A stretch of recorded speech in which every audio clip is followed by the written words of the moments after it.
এই ভিডিওটা হচ্ছে আমাদের বাসায় যেদিন গ্যাস ছিল না সেই দিনের ভিডিও। আসসালামু আলাইকুম বন্ধুরা, সবাই কেমন আছেন? দোয়া করি সবাই সব সময় সুখে শান্তিতে ভালো থাকেন, শান্তিতে থাকেন। এই দেখেন, এটা হইতেছে আমি খাসির মাংস রান্না করতেছিলাম।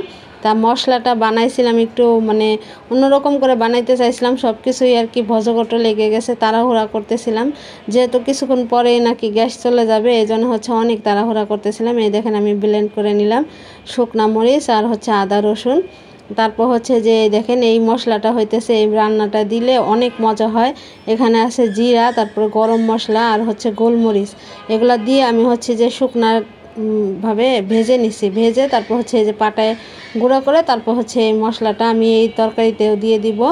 এই তরকারিটা হইতেছে যে এটা হইতেছে বুটের ডাল দিয়ে আর হচ্ছে খাসির মাথা দিয়ে রান্না করছিলাম। এই তরকারিটা এত মজা হয়েছিল।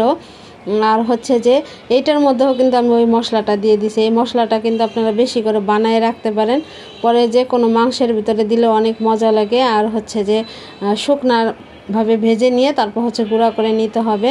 যাই হোক, এই দেখেন তাড়াহুড়া করে যাই রান্না করছি। রান্নাটা তেমন একটা ভালো হয় নাই, আবার খারাপও হয় নাই, মোটামুটি হয়েছে আর কি। তাড়াহুড়ার জিনিস কিন্তু কখনোই ভালো হয় না, ধীর স্থিরভাবে রান্না করতে পারলে কিন্তু ভালো লাগে। এই দেখেন সবুজ শাক সবজি, তারপর হচ্ছে দেখেন কিছু বাজার আনছিলাম।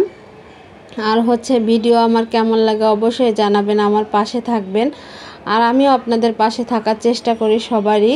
আর হচ্ছে দেখেন, এখানে আমরা যদি একে অন্যের ভিডিও না দেখি, একে অন্যের পাশে না থাকি, তাহলে কিন্তু আমরা এখানে কোনো লাভই হবে না। এই যে আমি এত কষ্ট করে ভিডিও দিচ্ছি, আমি যদি আপনাদের ভিডিও না দেখি, আপনাদের ভিডিওতে লাইক কমেন্ট না করি, তাহলে তো এই যে আমি দিচ্ছি আমার ভিডিও কেউ দেখবে না। এইটা সব সময় সবার মাথায় রাখতে হবে যে আমি যদি কারো ভিডিও না দেখি, তাহলে ফেসবুক আমার ভিডিও কারো সামনে নিবে না, কেউ দেখবে না। এটাই হচ্ছে, এটা যদি সবাই মনে রাখতে পারে, এটা যদি সবাই মাথায় রাখতে পারে, তাহলে আমরা এখান থেকে সবাই সফল হব ইনশাআল্লাহ।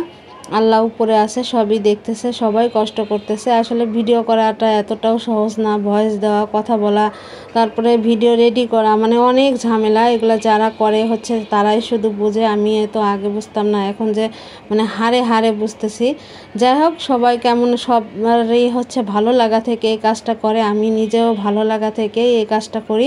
আগে শুরু করছিলাম, কিছুদিন করে ভাবছি যে আর করবো না, মাঝে মাঝে মনে করি যে না আর ভিডিও দিব না, ভালো লাগতেছে না, কিন্তু আবার ভাবি যে না কেন ভিডিও দিব না, ভিডিও দেই। আর হচ্ছে এখন মায়াও লেগে যায় ভিডিওর জন্য। ভিডিওর সময় হলে আসলে আমার অনেক খারাপ লাগে যে ভিডিও দিতে হবে আমাকে। যাই হোক, দেখা যাক আল্লাহ তাআলা কপালে কি লিখে রাখছে, যেটা লিখে রাখছে সেটাই হবে। এত চিন্তা করার কিছু নাই, সে তো উপরে আছে, সে সব দেখতেছে। কে কষ্ট করতেছে কে কষ্ট করতেছে না, সবাই ভালো থাকবেন, আমার পাশে থাকবেন। আল্লাহ হাফেজ।